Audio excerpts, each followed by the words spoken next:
Business over drinks. Business over drinks. This is Dave and Terng. This is business over drinks. Hello, everybody. Before we start today's or tonight's or this morning's podcast, we thought we'd give you a very quick but important message, which is this: the election was rigged. No, just kidding. We thought we'd share a message from our sponsors. Our sponsor for this podcast is Liquor Loot.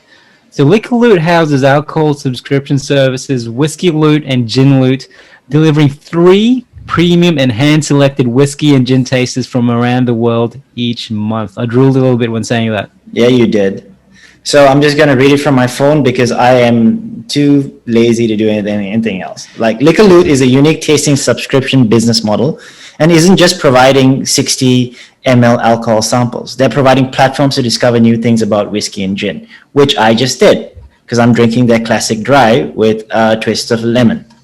I've had the samples and they're actually, like, to be honest, amazing. So Terng and I are very picky on who we choose to sponsor. No, we're also pricky. We're also very pricky, man. Come on. I think you are a pricky without the Y, if that makes sense. Anyway, we're very picky on who we choose to sponsor our post, so we're really happy to have Liquor Loot on board. Right now, we have a couple of these boxes ourselves, and if you can see, if you're watching on YouTube, they're pretty great. It's like opening an Apple product. You get 3 samples of whiskey or gin every month. 3 beautiful bottles. It has some amazing liquor, and included in this beautiful box is a tasting and mixing guide for each drink, as well as promo code to bring you further content. So the basic aim of it is every month you'll get these new samples plus some guides and video content and stuff like that to really help you grow as a whiskey or gin or liquor connoisseur, which is something that I definitely need. Our listeners get a special offer on whiskey. Just head over to our website, businessoverdrinks.com, and head over to our sponsor page or even our show notes, and then look out for Liquor Loot.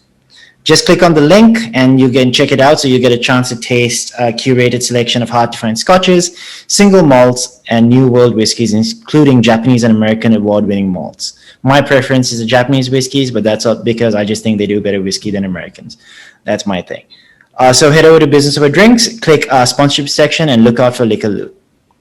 And remember, everyone, drink responsibly. Be the good person out of this. All right, please buddy. don't sue us. No, actually, really don't sue us. We don't have any money. Come on, guys. All right, let's jump straight into it. Hey, everybody. Welcome to another episode of Business Over Drinks. My name is Terng, and I'm calling in from Singapore. Hello. My name is David. I'm calling in from Brisbane, Australia. As you can probably tell, I sound like shit. And thankfully, it's not COVID. I tested negative. So it's probably something less serious like Ebola, something like that, but who knows. Anyway, you'll be hearing a lot of Terng from today. But anyway, I'd like to introduce a very special guest tonight. Her name is Carolyn Martinez. So Carolyn Martinez is the Director of Hawkeye Publishing, which is a small traditional publishing house based in Brisbane. She's also an author with a pen name Cate Sawyer. She's written a great range of non-fiction books as well as children's books, one of which is my favorite title, Places to Poop, Toilet Training Fun. I love that book. I have a few copies, I think, because I need it.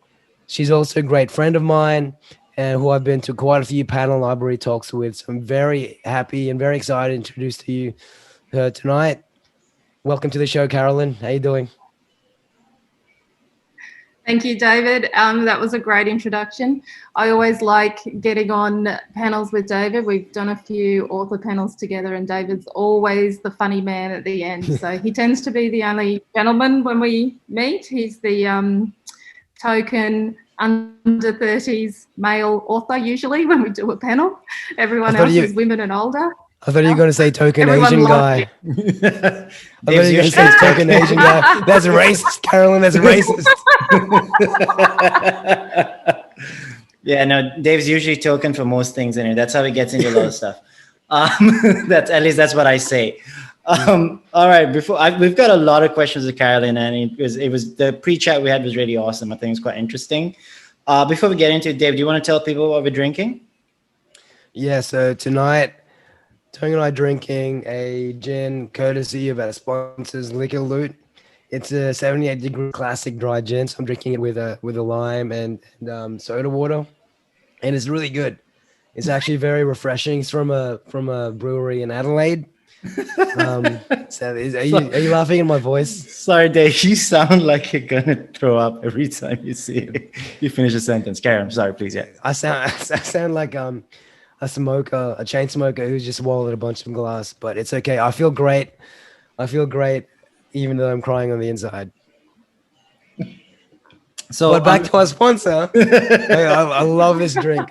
It's really good. Terng and I are huge gin fans, and I absolutely love it. Yeah. I'm the only difference between my drink and Dave's drink is I'm using a lemon slice and not a lime slice because I probably make more money. But anyway, Carolyn, we'd love to find out what you're drinking as well. I am drinking a wine that's called the Hero of Zero. It's got no preservatives. It's so fancy. Oh, it does. It says it's Shiraz. It's not a clear skin like I thought it might have been. Tastes quite nice for something without preservatives, and I won't have as big a hangover. Oh, nice. Is it an organic wine? Yes, without preservatives as well. Nice. Okay, very cool. I never knew wines had preservatives. That's how we got it. Organic. Yeah, some organic wines still have a little bit of preservative, but preservative-free have none. Awesome. We're gonna put that in our show notes for sure. Okay, awesome. So why don't we jump straight into it? So I'll kick it off because I know Dave wants to rest his voice a little bit before he asks a couple of questions. But let's go really simple, Carolyn. So maybe you can tell us what it's like starting a publishing company, like, the struggles, the learnings, things that you kind of had to overcome in order to make it to where you are now. Yeah, sure. Well, they say that you either buy a company or you spend 2 years working for nothing while you build it up yourself. I have actually owned Hawkeye Publishing since 2002, but it was a newspaper publisher. I owned a newspaper for 4 years. That was a massive learning curve. That was the first business that I ever owned. I sold that in 2006, and then I was a communications consultant for people. I tried a couple of things with Hawkeye Publishing after I had kids because I wanted to work from home. I wanted to be able to pick my kids up from school and drop them at school in the mornings. I figure if a child's going to confess something to you, they usually do it when you pick them up from school in the afternoon. I think that relationship's important with my kids to keep on top of them. But I did some media consulting, but in March last year, I decided to transition through to becoming a traditional publisher. So many bookstores and publishers have gone out of the business. I have a real passion for quality literature and making sure the books aren't published until they're absolutely ready and the best that they can absolutely be. So we moved into being a traditional publisher. So even though I've had Hawkeye since 2002, we've only been a traditional publisher since March last year. So I'm working pretty much as a volunteer for now, but I'm hoping to be earning a wage by the end of 2 years of doing what we're doing. A question to think of I just instantly think like when you're starting a publishing company in a world where everything's going digital, and why did you do it, and do you see the same risks as I do, or do you see more opportunity there?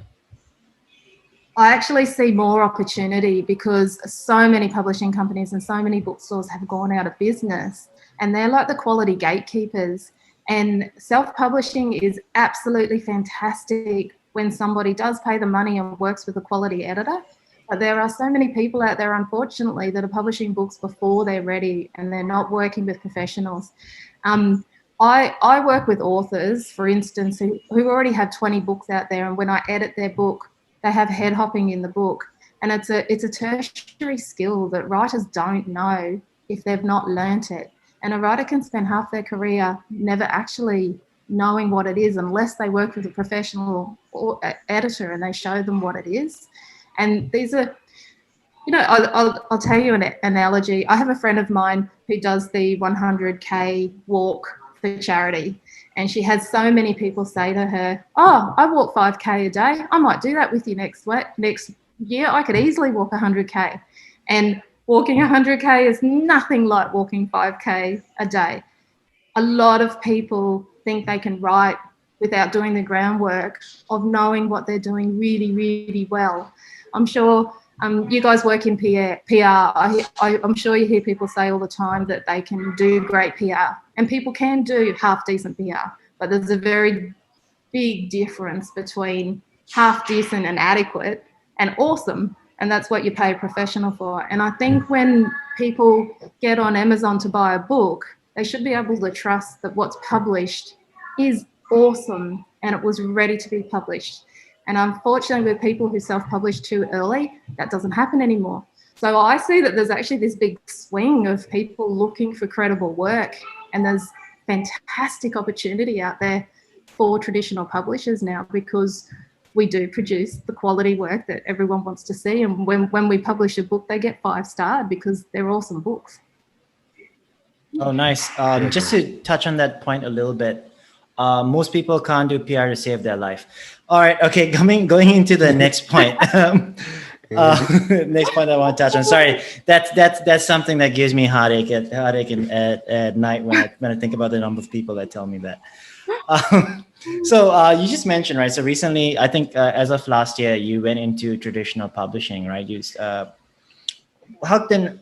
Because we get a lot of people asking these stuff, and like Dave has his own little community of writers as well. Sorry, Dave, I'm going to jump in and take one of your questions, but how can an aspiring author get published with you, actually? Yeah, sure. Can I just say, actually, David is one of the few self-published authors that does a fantastic job, and he's funny. When I first read Surface Children, I felt like I got more of an insight into David's personality. So I knew him in a professional environment where he was kind of along. He wasn't drinking. He was being polite and well-mannered around all the old people. And then I read that book and I thought, well, what do we have here? This is somebody I need to get to know better. What's going on in that mind? I'm glad you didn't call the police. Really bad things. Only bad things gone in Dave's mind. That's all I can tell you. All I can say is that I went from laughing to thinking, oh my God, should I be laughing right now? I'm not sure that I should be. Reading another one and cracking myself again. It was such a whirlwind for me. Thank you much. So in terms of getting published, we're currently closed for submissions, but we will probably open up again in about 3 months' time. I like to see that somebody's worked with a professional editor before they approach us. You get one crack at being considered for a traditional publishing contract. If you can get a traditional publishing contract, it's worth aspiring for it, because yes, you earn more in royalties than you will if you self-publish, but you have our whole professional team behind you. And there's nothing more important in publishing a book in that you've got quality content and there's no mistakes in it. Your cover and your blurb absolutely sell your book, and you need industry professionals on it because every genre is different. Every genre has a different cover and a different blurb that'll suit it. So by working with professionals, you're going to end up with a book that you're really, really proud of.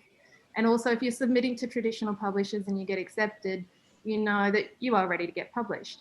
Having said that, there's a lot less publishers, so it's a lot harder to do. So if you are going to go down the self-publishing route, you can mirror that awesomely as well. Just work with professionals. And the two professionals that I do think you should have is a cover designer, and you can get a fantastic cover designer for 250 Australian dollars, and it's well worth the money. It'll be original cover that will sell your book, and working with a professional editor. Editing rates are hard to say off the cuff because it depends how many words it is. And even if an editor sounds expensive, like if you've got an 80,000 word manuscript and an editor charges you $1,200 to edit it, $1,200 Australian is a pretty poor average 1 week wage for an Australian. I can guarantee you that editor is going to spend about 4 weeks on your manuscript. So you're actually getting really good value for money. And they're sharing with you knowledge that they've spent 20, 30 years gaining, and it's going to make a massive difference to your book. I just think if you're going to publish a book, you may as well make it something that you're really proud of. And no amount of PR is going to sell your book. I can't explain, oh, what's that book that I can't stand that's gone worldwide viral. Some sex romance book. What is it? What's the title of that one? Do you know? Oh, it's Terng's favorite, 50 Shades of Grey. 50 Shades of Grey. I can't understand. I can't explain that book. However, generally, no amount of PR is going to make an average book go viral. If you want your book to go viral, it's got to start by being a book that strangers will read it, not be able to put it down, and rave about it to their friends. It's the word of mouth, people raving about it, manic fans who are going to sell your book for you. We released a fantasy novel over the Christmas holidays, and people are loving it so much that author's readers who don't know her are actually hunting down my phone number as her publisher to ring me to say, oh my God, that book's so awesome. I'm so in love with Bo. That's the kind of fans you need if a book's actually going to go viral. And that only happens when a book is the absolute best it can be. So I do encourage people, if you're going to self-publish, you need a professional editor and a professional cover designer. That's the two things you want to spend your money on. Everything else you can get by doing yourself with tools that are on the internet.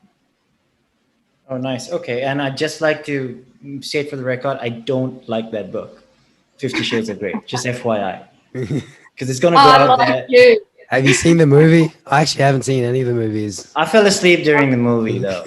I really did. It was so boring. Amazingly boring. But I did go, so my bad. The amount of money she's made for it has been obscene.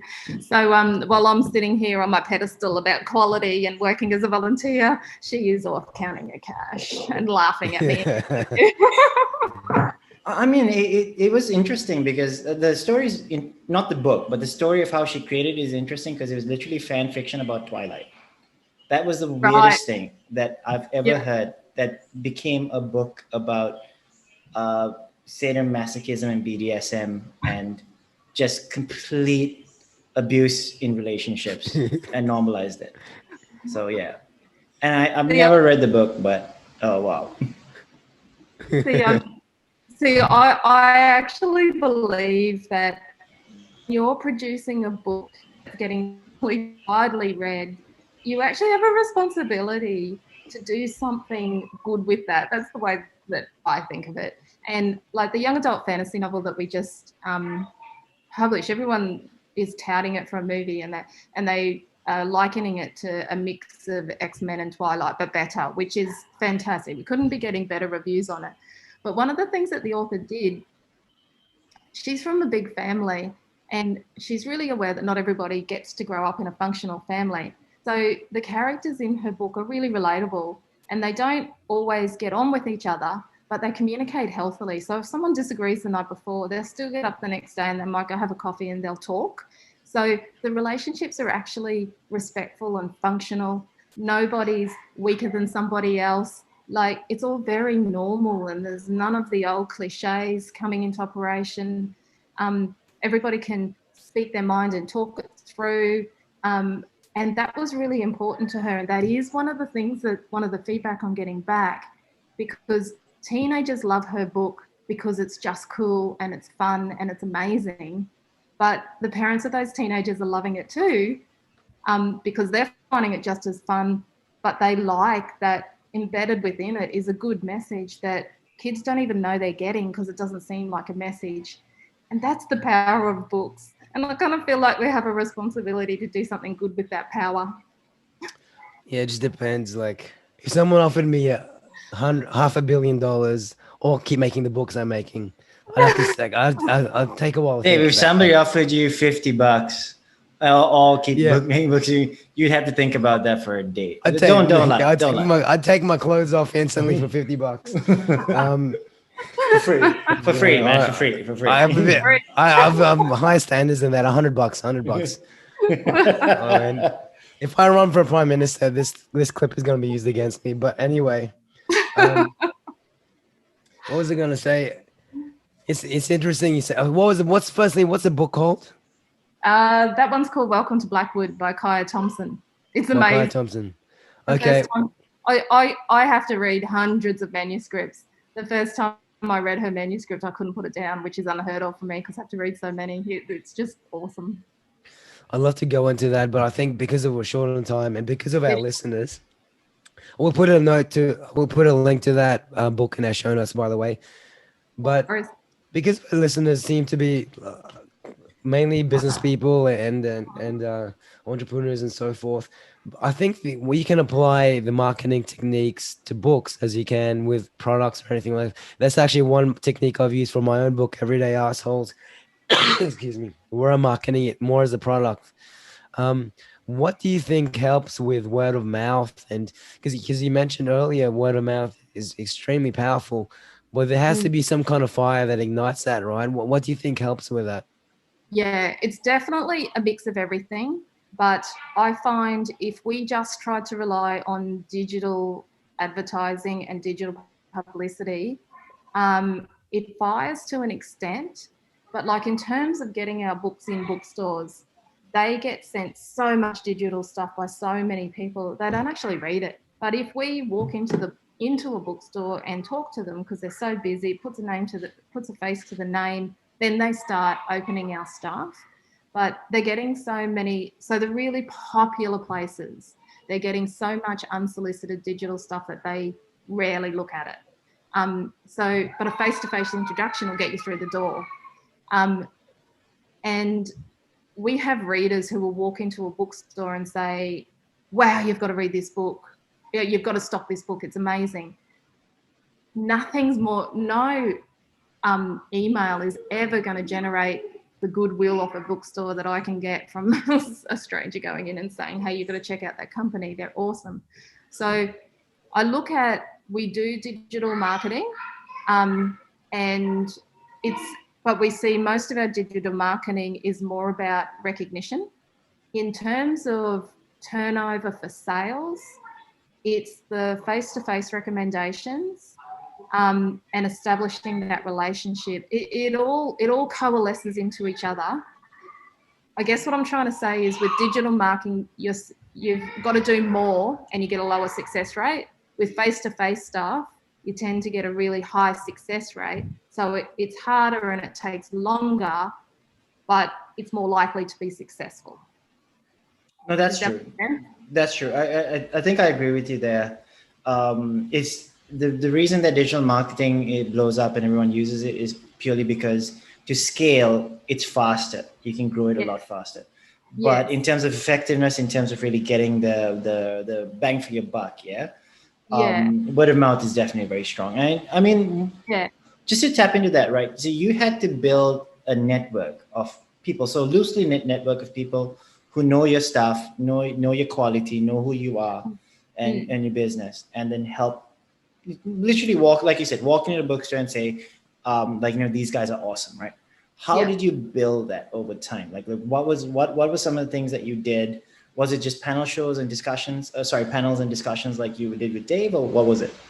It was, to be fair, to begin with, it started with digital marketing, but you can't just go out and randomly do lots of crap and hope that it works. You have to, all your digital marketing has to funnel into something that the user needs. So to get Hawkeye Publishing's name out there, we run 2 annual writing competitions a year. And that brings a lot of people to us for that writing competition. And then when they log onto our website for the writing competition, we've got a couple of really awesome writing guides that they recommend that they buy. And they're not gimmicks, they're really powerful guides. So they buy those. They enter our writing competitions then after that. They're more successful in the writing competitions. So the whole experience with Hawkeye is just better because our digital funneling has funneled them to the right place. That got us more noticed. And then from there, we moved into more book publishing and more reaching out to bookstores. So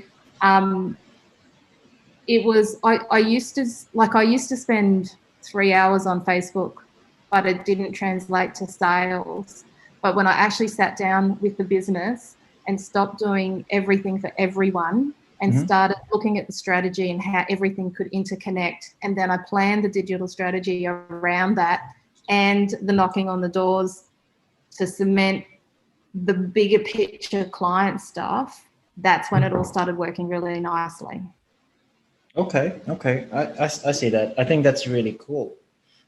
Because you mixed a little bit of both, right? You got the digital aspect to get you started, but then you really, you massage and you give whatever it got you in terms of building a network. Yeah. You've got to work it. You've got to support it. Okay, so just tapping into the digital part a little bit more, because I mean, it's a level of interest for me, because in my business we do a mix of both as well. We have a very decent and very large network of that we tap into all the time. There's a lot of referrals, a lot of business partners that refer stuff, but we also run a lot of digital and content campaigns for our site. It's purely just for our stuff and for our clients.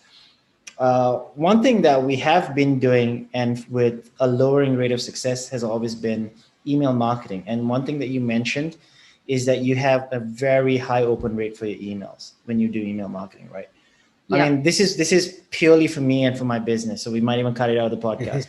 I'm joking, we won't. But no, it'd be really good to hear, what's the secret sauce? Is it quality content, or what really made that that really high open rate happen?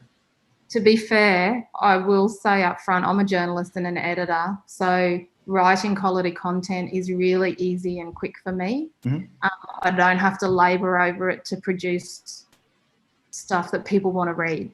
But I was told to go out and to pay some third-party people to get lots of people to sign up for our newsletter, and it didn't matter if they didn't open it. It just looked really great because you had lots of people on your newsletter.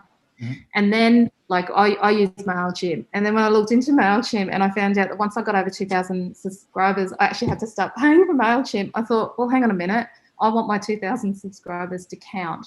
So I haven't gone and chased anyone who isn't genuinely interested in our business. So when I first started up, I had 100 friends following me. We're now just under the 2,000, and it's only been since March last year. And people are only exposed to our sign up for the mail list if they've come to Hawkeye for a reason. So the people who are coming here are really invested in what we do, and they believe in what we do. And then the other thing I was told, because for a while I started sending out weekly newsletters, and when I did, our success rate dropped to 45%. And I know that's still really good, but I was cut because I'm a journalist. I was devastated. You're 70%. I need that love and attention. So you're a writer also. I actually went back to the scarcity principle, and I send a newsletter out about every 3 or 4 weeks. And by the time I send one out, I put in the newsletter, I put 4 news items. So I've got 1 photo, and I've got 2 sentences of really meaty information that they all want to know. I include a click if they want to find out more, but I tell them what they need to know in those 2 sentences. And I always make sure it's a combination of stuff they want to know and that we want them to know. So I have 4 photos with really brief articles. Then underneath that, I have news bulletins of some dot points that I want them to know. And then underneath that, some competitions and giveaways. So the whole newsletter is only about that long, and they can read it in 10 minutes if they wanted to and find out heaps. And if they go through and click on it, they're getting feature articles that are as good as they would have got in a paid magazine. So people are really enjoying it, and I'm funneling into channels to buy our books that we want to sell or enter our competitions. So how do you know what people want to know? Are you laughing at my voice? I do check the Mailchimp stats a lot, so I can see what people are clicking on. So I can see what our readers are interested in, because you can ask someone if they find something interesting, and when they know you, they're like, yeah, that's great, what a great idea, that's awesome. But the only way you're going to really know what your customers are in is to see what they're doing when you're not looking over their shoulder and asking them stuff.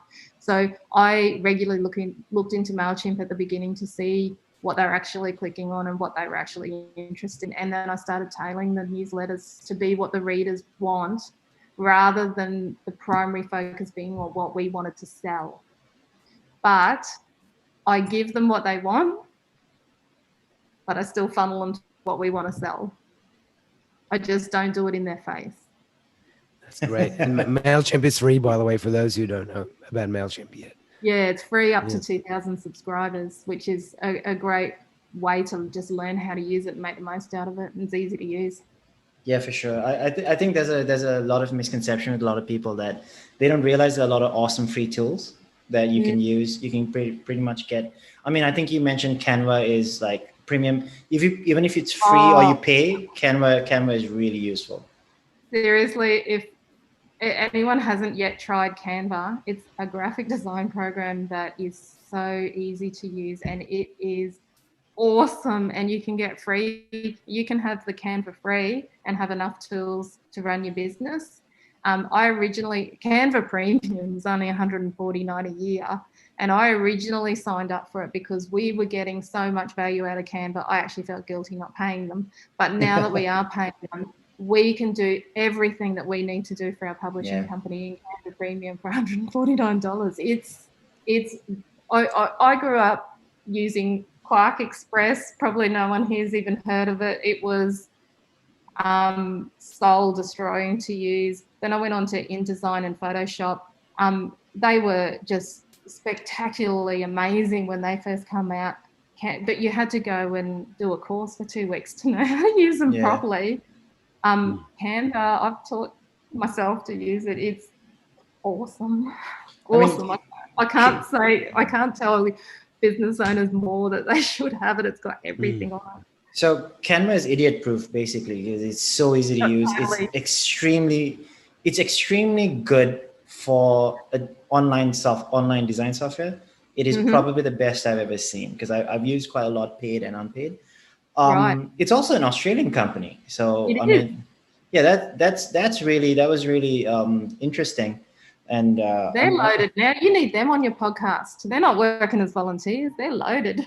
I've been like this as well. Like when you're starting a business, or even if you're a few years into a business, you just want to be trigger happy and think that when you buy something expensive, you'll get something great. And I've learned about being cheap a lot from Terng, not in a bad way, but there's a lot you can do for not next to nothing. Like if you look at the top YouTubers, they don't have high production value videos, a lot of them anyway, and they're making millions of dollars with just basic camera equipment, right?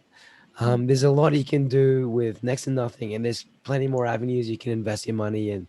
That's something I've learned over time. I mean, Terng himself, like I like to buy books. Terng goes to the library a lot, and I think he's smarter than me because he's still very smart, I think, and he learns a lot. He gains a lot of wisdom, but he doesn't need to spend money on it to get it. So, yeah. I don't know if that's a compliment or an insult. Yeah, that was a really backhanded compliment, man. Thanks, dude. Backhanded compliment. I like it. Thanks, man. I approach it that I like to spend money as I get it. So I look at the budget we've got and I look out for the products that can service us for what we're earning now, because it's easy to go broke in business if you go and spend too much money before you can earn it. So I like to run safer that way, and I like to use what we can afford. And then as we make more money, then I look at other products as well. But the ones that I've used as our stable have been Canva and Yoast SEO. Yep. We so like just a really quick thing as well. I think just to touch on what Dave said and to clarify a few points about my cheapness. I run my business the same way that I did when we first started about 3 years ago, which was I've got nothing, and if everything fails, I'll have to go back and live with my folks, and they don't live in Singapore, so that's really bad for me. So I run my business like that. Like it's the same thing, and people like, hey, you want to spend some money and stuff? Like, no, I don't. I'd rather save like $100 than do that. Just do something out of convenience. So I need to be brought back to reality sometimes, because I don't need to do a lot of that stuff. But yeah, no, it's an interesting mix, right? You got to find that mix where you pay for convenience, but is it really worth the money versus, you know, a little bit of extra, like not even hard work. It's just a little bit of effort once in a while, but you're like, no, I'm just going to spend a few $1,000s on my business because I'm a business owner now. And that's a lot of mentality that I see with a lot of people because they feel as though it's not really their money. Well, in terms of what apps I did go out and subscribe to, I was so confused because there's so many out there. So I did actually spend the money on hiring an IT specialist who knew this stuff to tell me what to subscribe to. And he cost me more than they do, but it was worth the advice. I knew I needed the advice, so I got it. Well, yeah, no, for sure. So that was a smart choice, right? You made a choice based on, okay, there was a need and you made a choice. I respect that, and I think that's very smart. Before Terng jumps to his next question, so I just want to add to that. If you look at Berkshire Hathaway, for those who don't know it, it's Warren Buffett's company. It's in the Fortune 500. It's valued at over $496 billion US. Check out their website. We'll link it in the show notes. You just Google Berkshire Hathaway. I think it's been the same website since the 90s or the 80s, but just check it out. And that's proof that sometimes, I mean, money, you definitely need to spend money in some avenues, but sometimes you don't really need to be a great company or a great business person. Yeah, I believe you've got to look at your own business because you get so much advice, and the advice that you get has worked for somebody else, but you actually have to look at your own business and your own customers and work out what's integral for yours. Like everybody was telling me that I had to spend hours on social media every day, and I did, and it stopped me from editing books and publishing new books because I was spending so much time on social media, and I was getting known on social media, but I wasn't actually selling books. So I had to find that balance of getting known but producing quality that I could sell. So you've got to look at your own business and evaluate your own business and what your business needs. Yep. You can find Carolyn on Instagram at Hawkeye Publishing. Am I right? Yes. Awesome. Okay, cool. I thought I'll just do a very, very obvious plug over there. I only got onto Instagram about a week ago. So Hawkeye's been around since 2002, but we've been on Instagram for a week. And we're a publishing company sitting on Instagram with 100 followers, so we look like a loser. So if anyone could go on and like our Instagram account, I'd love you forever. Wow, that's a bold claim, loving someone forever. So anybody listening to that, just make sure that you just keep on spamming that like button, you guys. Yeah. Follow and like, guys. And if you're lonely and need love forever, you got it. You know what to do. You know what to do, guys. We match people together. That's what we do.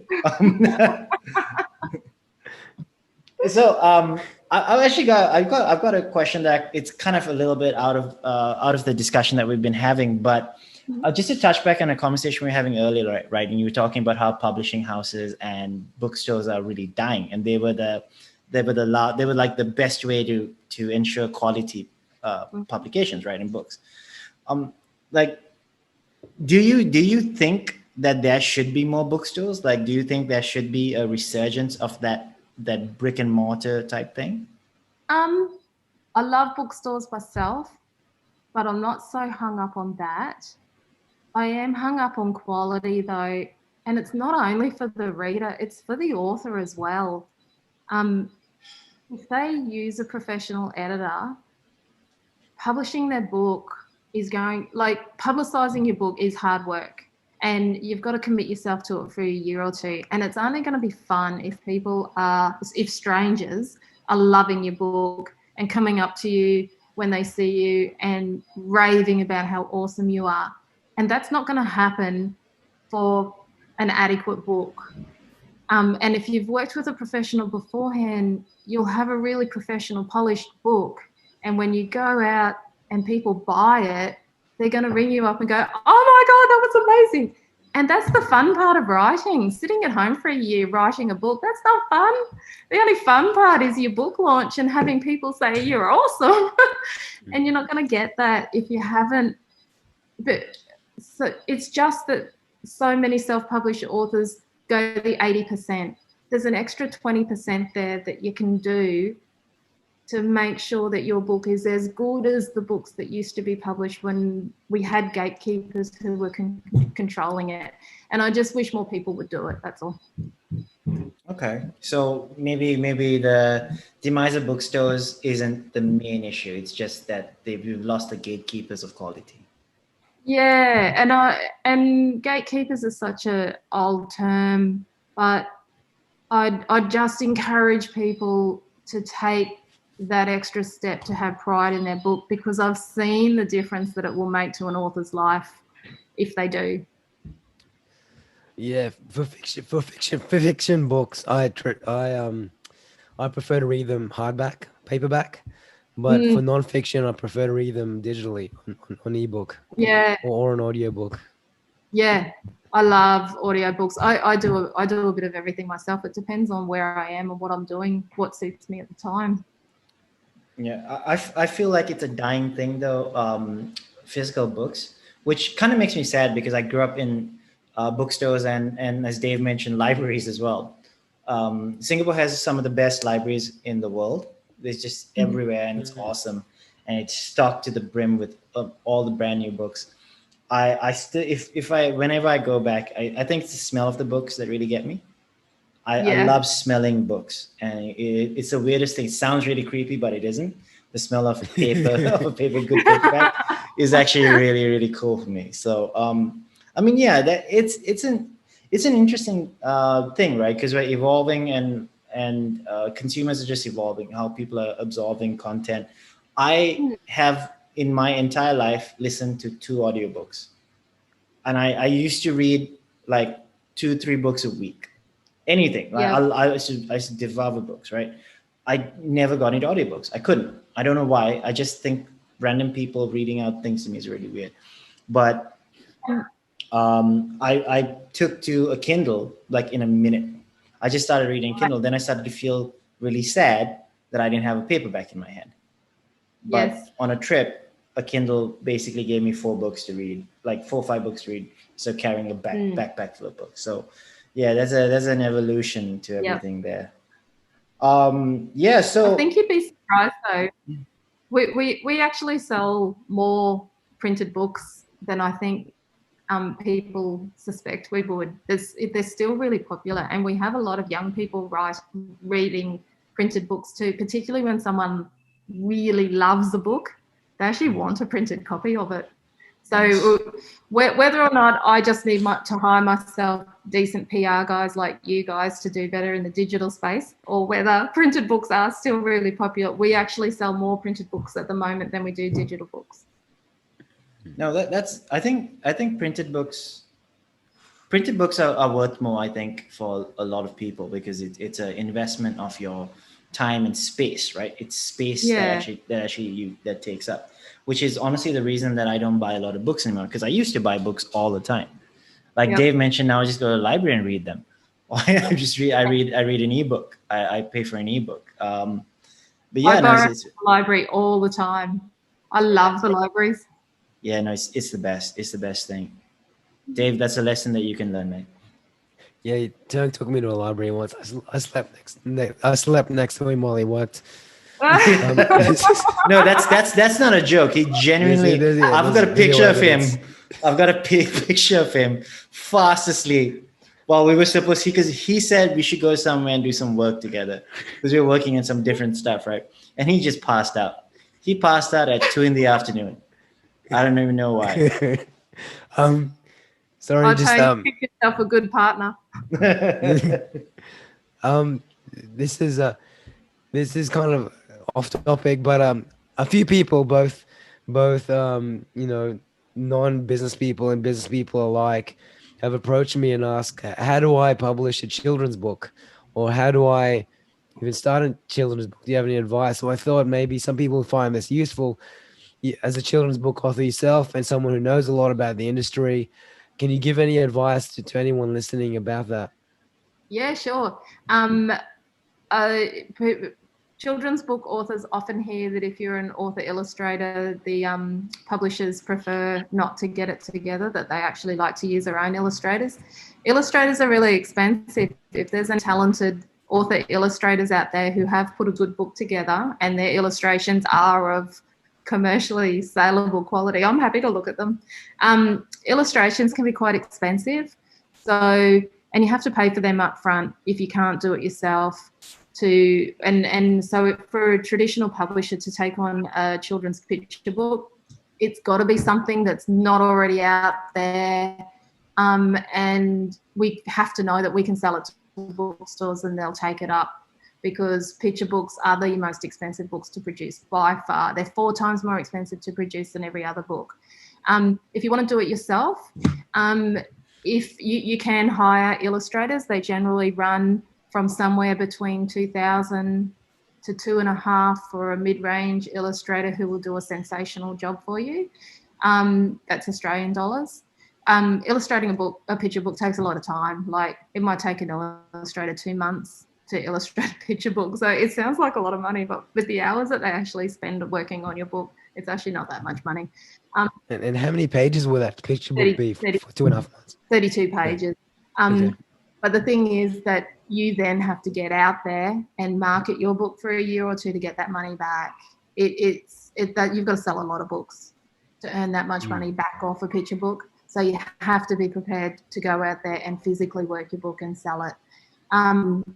If you can't do that, you could try connecting up with universities and seeing if somebody would like the opportunity to illustrate a picture book, to have it on their resume.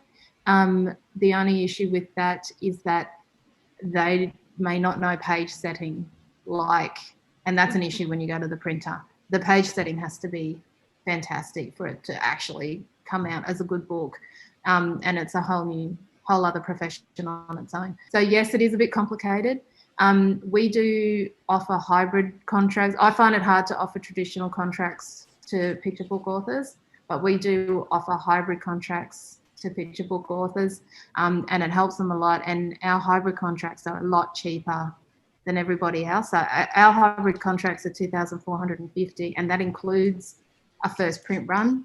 So we are putting up half the money. The author's not paying for everything, whereas most hybrid contracts with other people, you'll be paying for everything. So it is a partnership with us, and I'll hold someone's hand through, but it has to be, I'm investing just as much money as the author though, so it has to be a book that I think that bookstores will want to buy off me. Just to add to that, what is a book do you think that, I guess it's hard, you can't really say. There's no real formula, is there? Like, how do you know what book people are looking for? Yeah. That's probably a redundant question. There is no formula. I know a lot of picture book authors think they have to say a message, but the whole thing about a picture book is just to promote a love of reading in a child. So it's perfectly okay for a picture book just to be fun. Like, it doesn't have to have an obvious moral to the story, and obvious morals actually just turn people off in a story. I don't know if people have heard of Mem Fox. She's one of Australia's best picture book writers. I went and listened to her talk, and she's amazing. And it's funny because her latest picture book is 220 words. And when you read it, it looks so simple. And I was sitting there thinking to myself, oh, I can do that. I'm going to do that. I'm going to get just as famous as her. And while I was thinking it, she actually said to the audience, and there was about 500 people there, she said, every time someone hears there's only 220 words in my books, they think, I can do that. She said, I spent 7 years editing this book and making every single word count.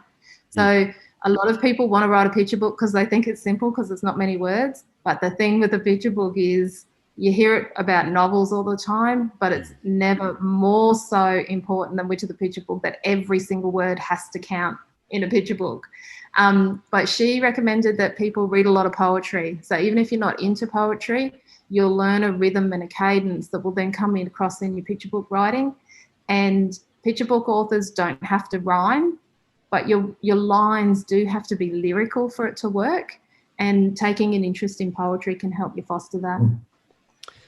My niece loves Do Not Open This Book, like a series by Andy Lee. My kids It's love so it simple. too. Yeah, It's so simple, right? But they love it.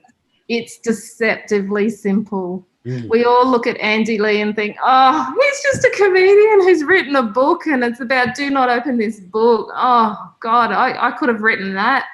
The thing with a great book is that it looks easier than it is. Mm. He's obviously very talented. Like with anything. Yeah. I read it. I actually laughed reading one of them. So. Yeah. I love it too. Mm. Yeah, no, it's interesting because I've been listening to you two guys talk about books, right? And there's genuinely like a interest and a passion there. And I think that passion translates into anything that you really want to do because people are fascinated by different things. I'm more of a reader than a writer, so like I identify with passion. I don't have the same drive as you guys when it comes to that, because I've seen Dave in his when he's creating something, when he's writing something, he gets completely absorbed in it, right? Yeah. Then he has a nap and he sorry. I'm sorry. Dave doesn't have a nap. Dave meditates and starts snoring because he does that. That's what he does. So that's work. So I was just gonna mention that. But yeah, no, Thanks. No worries, dude. We have a. I think it's fascinating because I think that's going to translate really well to everyone listening to it right now as well. We have, regardless of which industry you're in, what are we looking at, right? It's the passion, the know-how, the ability to get absorbed into something that you're doing. You're creating something great that goes across any industry. I think that's the easiest way to look at it. I agree with that. I actually laugh when people say to me, I want to own my own business so I can go surfing in the afternoons whenever I want. Yeah, bullshit. I'm like, you're not bullshit. you're just going to be working 16 hours a day now. Good luck. So you have to love what you're doing. You got to love it. Yeah, I think you have to have a passion somewhere in that to be able to last, at least, unless you're looking at, hey, I've got 6 months, let's make some money and get out. But like, I mean, how does that happen? Like, that's really hard to do.